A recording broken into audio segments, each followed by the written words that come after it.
శ్రీమాత్రే నమ. జయ గురు దత్తాత్రేయ నమ. ఈ వీడియోలో మనం కుంభరాశి వారికి అక్టోబర్ నెల మాస ఫలితాలు తెలుసుకుందాం. ఏదైనా కుంభరాశి వారు నిస్వార్థంగా ఇతరుల యొక్క అభివృద్ధి కోసం ఎప్పుడూ ప్రయత్నం చేస్తూ ఉంటారు.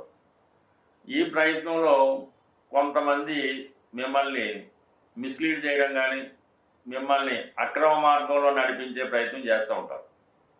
సో ఏదైనా మీరు ఒకరి సహాయం చేసే ముందు అది ఎంతవరకు అందులో నిజాయితీ ఉంది, వాళ్ళు వెళ్తున్నటువంటి మార్గం సరైనదా అన్నది నిర్ణయించుకొని మీరు ఆ కార్యక్రమం చేపట్టడం కానీ వాళ్ళకి సహాయం చేయడం కానీ జరగవలసి ఉంటుంది.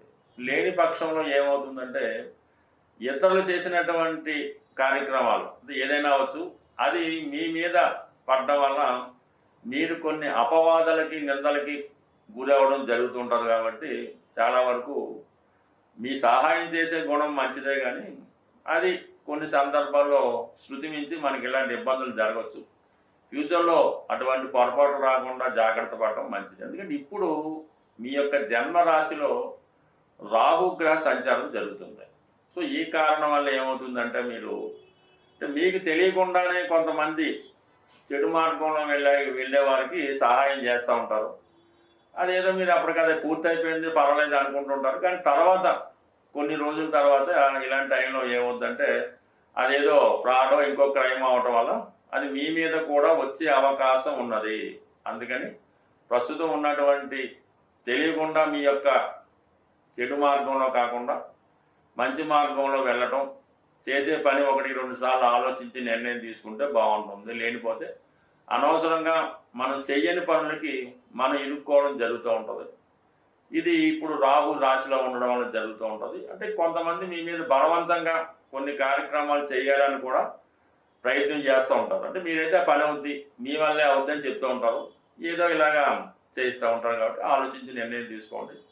అయితే మరి గురుగ్రహం ప్రస్తుతం పంచమ స్థానంలో ఉంటూ కొంతవరకు మనకి లాభస్థానాన్ని వీక్షించడం వల్ల కొంత ధనయోగాన్ని ఇవ్వడం జరుగుతుంది. బట్ ఏదైనా ఈ గురువు 18వ తారీఖున ఉచ్చలోకి వస్తుంటే అంటే ధన లాభాధిపతి ఉచ్చలోకి రావడం వల్ల ఆదాయం పెరుగుతూ ఉంటుంది. ఏ విధంగా అయితేనే మనకు ఆదాయం పెరుగుతూ ఉంటుంది.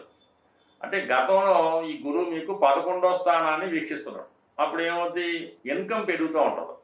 ఇప్పుడు మారడం వల్ల ధనస్థానాన్ని వీక్షిస్తూ ఉంటాడు. అంటే కొంతవరకు మీకు కాకుండా ప్రత్యక్షంగా కాకుండా పరోక్షంగా మీ కుటుంబంలో ఒకరికి ఆదాయం పెరగడం కానీ వాళ్ళకి ఏదైనా ఉద్యోగం రావడం కానీ జరుగుతుంటుంది. దానివల్ల కుటుంబ భారం మీ మీద కొంతవరకు తగ్గుతూ ఉంటుంది. అంటే ఇంతకాలంగా మీకు 2వ స్థానంలో శని సంచారం కుటుంబ స్థానంలో ఉండడం వల్ల మీ యొక్క బరువు బాధ్యతలతో పాటు అంటే మీరు, మీ భార్య, మీ పిల్లలతో పాటుగా ఇతరుల యొక్క బాధ్యత కూడా మీరు మొయ్యవలసి ఉంటుంది. ఎవరో చేసినటువంటి అప్పులకో ఇంకో దానికో మీరు దాన్ని ట్యాకప్ చేసి ఆ బాధ్యత మోయడం వల్ల కొంత ఆర్థిక భారం పడుతుంది. అలాగే సొంత వారికి అన్యాయం చేయడం కూడా జరుగుతూ ఉంటుంది. మనకు తెలియకుండానే కొన్ని జరుగుతూ ఉంటాయి. మీ యొక్క సంతానానికో భార్యకో చెందవలసినటువంటి మీ సంపాదన అది ఇతరుల పాలు అవుతూ ఉంటుంది. అందువల్ల అది విధంగా మీరు పరోక్షంగా మీ పిల్లలకు అన్యాయం చేయనట్టు అవుతూ ఉంటుంది. అటువంటి చికాకుల నుంచి కొన్ని అదనపు బాధ్యతల నుంచి ఇప్పుడు మీరు బయటపడడం జరుగుతూ ఉంటుంది. దానికి కొంతవరకు ఆనందకాయంగా ఉంటుంది. బట్ ఏదైనా 6వ స్థానంలో గురువు కొత్త ఉపాధి అవకాశాలు కల్పిస్తూ ఉంటాడు. అంటే 2, 6, 10 స్థానాలు యాక్టివేట్ అవ్వడం వల్ల మరి కుటుంబంలో కొన్ని సమస్యలు సరిదిద్దుకోవడం వల్ల తిరిగి మీ కుటుంబ వ్యాపారం స్టార్ట్ చేయడం కానీ, అలాగే వ్యక్తిగతంగా గతంలో అయిన ఉద్యోగపరమైన ఇబ్బందులు ఉన్నవి అవి సర్దుబాటు అవ్వడం కానీ మొత్తం మీద ఆదాయం పెరుగుతుంది. గొప్పవారి సహకారం కూడా చాలా వరకు పెరుగుతుంది. కాబట్టి నిశ్చింతగా మీరు కొత్త మార్గాన్ని అన్వేషించుకుంటే మిగతా గ్రహాలు కూడా ఇంచుమించుగా సహకరించడం జరుగుతుంది. అంటే ఇంచుమించుగా మనకి అక్టోబర్ మొదటి 15 రోజుల కన్నా 2వ 15 రోజుల్లో మారుతున్నటువంటి గ్రహాలు అంటే అటు రవి బుధుడు కూడా మీకు ఈ ద్వితీయార్థంలో మారుతూ మీకు 9వ స్థానంలోకి రావడం, ఇవన్నీ కూడా మీ యొక్క నూతన లైఫ్కి మార్గం చూపిస్తున్నాయి. అది మీరు వెళ్ళే మార్గాన్ని బట్టి నిర్ణయం జరుగుతుంది. మనం గోచార ఫలితాలు తెలుసుకునే ప్రయత్నంలో కేవలం మీ యొక్క చంద్రుడి యొక్క స్థితిని ఆధారంగా తీసుకుని మాత్రమే మిగతా గ్రహాలు సంచారాన్ని మీకు తెలియజేయడం జరుగుతూ ఉంటుంది. ఇందులో చెప్పిన ఫలితాలు చాలా వరకు జరగవచ్చు, జరగకపోవచ్చు. అయితే ఎలాగైతే చంద్రుడి యొక్క రాశి ఉంటుందో మిగతా రాశుల మీద కూడా, అంటే బుధుడు, శుక్రుడు ఈ రాశుల వారి మీద కూడా ఈ గ్రహాలు మారినప్పుడు దాని ప్రభావం కనబడుతూ ఉంటుంది. ఉదాహరణకి మీ జన్మ జాతకంలో శుక్రగ్రహం ఉన్న చోటికి గురుగ్రహం వచ్చిన, గురుగ్రహ వీక్షణ ఉన్న వివాహం కంపల్సరీగా జరుగుతూ ఉంటుంది. అలాగే మీరు జన్మజాతకంలో శని గ్రహం ఉన్న రాశిలోకి గురుగ్రహం వచ్చిన, గురుగ్రహం చూసిన మీకు ఉద్యోగం రావడం అన్నది జరుగుతూ ఉంటుంది. అలాగే బుధుడు ఉన్న రాశిని గురువు చూసిన, గురువు ఆ గ్రహం మీద సంచారం చేసిన విద్యలో అభివృద్ధి కలుగుతుంది, స్థిరాస్తి కొనుక్కునే ప్రయత్నాలు జరుగుతూ ఉంటాయి. అలాగే కేతువు ఉన్న స్థానంలోకి శని వచ్చినప్పుడు ఉద్యోగం పోవడం జరుగుతూ ఉంటుంది. రాహు ఉన్న స్థానంలోకి శని వచ్చినప్పుడు ఉద్యోగపరమైన అభివృద్ధి, టెక్నికల్ డెవలప్మెంట్ జరుగుతూ ఉంటుంది.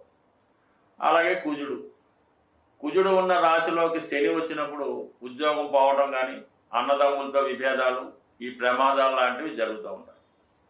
అలాగే రవి ఉన్న స్థానంలోకి శని వచ్చినప్పుడు తండ్రి గారికి ఇబ్బంది కలుగుతూ ఉంటుంది. అలాగే మీ సంతానం విషయంలో ఇబ్బంది పడవలసి ఉంటుంది. ఇలాగా ప్రతి గ్రహం మీద ఈ గోచార ప్రభావం ఉంటుంది. అందువల్ల సంపూర్ణంగా తెలుసుకునే అనుకున్నవారు, ప్రాథమిక జ్ఞానం ఉన్నవారు వాళ్ళు తెలుసుకోవచ్చు. లేనప్పుడు కొద్దిగా అనుభవం జ్యోతిష్కుని సంప్రదించి ఏదైతే గ్రహం పాపగ్రహాల చేత ఇబ్బంది పడుతుందో ఆ గ్రహానికి మీరు పరిహారం చేసుకోవడం వల్ల ఖచ్చితమైనటువంటి ఫలితం రావడం జరుగుతూ ఉంటుంది. అంటే ఏ పరిహారం కన్నా గోసేవ చేయడం వల్ల కానీ, గోవుకి సరైనటువంటి అంటే మంచి ఆహారాన్ని అందించడం వల్ల, అలాగే గో క్షీరంతో మీ ఇష్టదైవానికి, అంటే ఎక్కువగా అన్నిటికీ శివుడే కాబట్టి శివుడికి అభిషేకం చేయడం వల్ల చాలా ఎక్కువ ఫలితాన్ని తొందరగా మనం పొందవచ్చు. అయితే ఎక్కువగా ఉద్యోగపరమైన సమస్య ఉన్నా, వివాహపరమైన సమస్య ఉన్నా, పిల్లలు ఎడ్యుకేషన్ పరంగా రాణించలేకపోతున్నా, అంటే గోవులకి పచ్చగడ్డి పెట్టడం వల్ల మీ యొక్క సమస్య పరిష్కారం అవుతూ ఉంటుంది. అంటే కొన్ని పట్టణాల్లో దొరకడం కష్టం, కానీ ఏదో విధంగా సేకరించి, అంటే ఒకేసారి ఎక్కువ గోవులకి ఈ పచ్చగడ్డిని ఇవ్వాల్సి ఉంటుంది. ఏదో నామకాహ ఏదో కొద్దిగా పచ్చగడ్డి తెచ్చి ఒక ఆగు పెడితే దాని ఫలితం అయితే కనబడదు. ఎక్కువ గోవులు ఉన్న చోట ఆ గోవులకి, అంటే సుమారు ఒక 100 గోవులన్నా ఉండాలి. అటువంటి గోవులకి ఇంచుమించుగా 100 గోవులకి ఈ పచ్చగడ్డిని మీకు అనుకూలమైన రోజులు, అంటే ఏదైనా సాధన తార, క్షేమతార వచ్చినప్పుడు ఆ గోవులకి ఈ పచ్చగడ్డి ఆహారంగా మీరు తినిపించవచ్చు. లేదంటే మీ సిబ్బందితో కన్నా పెట్టవచ్చు. మీ బిజినెస్ మాత్రం అక్కడ ఉండాలి. ఆ గోవులు అవి తిన్నప్పుడు ఆ కళ్ళలో ఆనందాన్ని, మీకు చాలా సంతోషాన్ని కలిగిస్తూ ఉంటుంది. అలాగే మీ ఫలితం, మీ పని కూడా తప్పకుండా నెరవేరుతుంటుంది. ఏదైనా పరిహారం మనం చేసుకునే మనకి ఉన్నటువంటి అవకాశాన్ని బట్టి చేయాలి తప్ప ఏదో నామినల్గా ఏదో డొనేషన్ చేయమన్నామని ఏదో 10 మందికి భోజనం పెట్టకుండా సాధ్యమైనంత వరకు అది ఒక స్థాయిలో ఉంటేనే ఆ ఫలితం కూడా మీకు రావడం జరుగుతూ ఉంటుంది. బట్ ఏదైనా కేవలం ఈ గోచార ఫలితాలు చంద్రుని మట్టి మాత్రమే చెప్పడం జరుగుతుంది. ప్రతి గ్రహం మీద ప్రతి గ్రహ ప్రభావం ఉంటుంది. అది సంపూర్ణంగా తెలుసుకోవడం వల్ల డే టు డే, మంత్ ఎప్పటికప్పుడు కార్యక్రమాలు మనం చేసుకోవచ్చు. ఏదైనా మన దైవ బలంతో మన జాతకాన్ని మనమే మార్చుకోవచ్చు. స్వస్తి.